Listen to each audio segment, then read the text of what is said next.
A very interesting game. I mean, these are two teams that are big rivals when it comes to football or anything.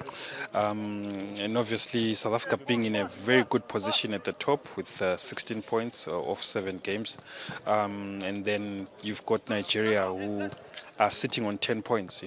So Nigeria desperately need to win this game. Just to close that gap and keep it at 3 points.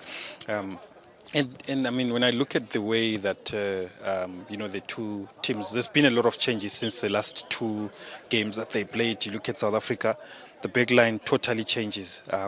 There's a number of new players we saw against Lesotho. Someone like Mbegezeli Mbogazi, 19-year-old central defender, coming in and doing very well. We saw Thabo Moloisane also starting that game, but there could be a change there with Siyabonga Ngezana, who was not used in the game against Lesotho.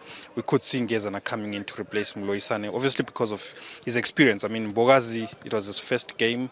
Mloisane also, it was his first competitive game. We saw Zuko as well on the right, his first game. So a lot of inexperience at the back with South Africa, but I do think that the coming in of Ngezana, who has 7 caps, brings a bit of stability alongside someone like Mbogazi, I think, which would be very, very important. Nigeria obviously missing Victor Osimhen, who scored 26 goals in 41 games, for his national team. I think it's quite a big loss for them, but they still do have quite a number of options. Someone like Lookman, would be a very important player for them. Then you look at Nigeria also having someone like Stanley Nwabali, who understands and knows quite a number of these players that they're going to be playing with, because the South African team is mainly made up of players that play in the domestic league. Maybe the only people playing outside South Africa would be Lyle Foster, who plays in England, scored a goal against Lesotho, and Ngezana, who plays his football in Romania. So the rest of the players are actually based locally. On maybe Luke Leroux, who was not used against Lesotho. So it's going to be a very interesting, tough encounter. And what happens if Benin lose its game?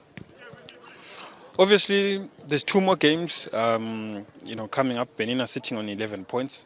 There's still 2 more games, which are coming in October.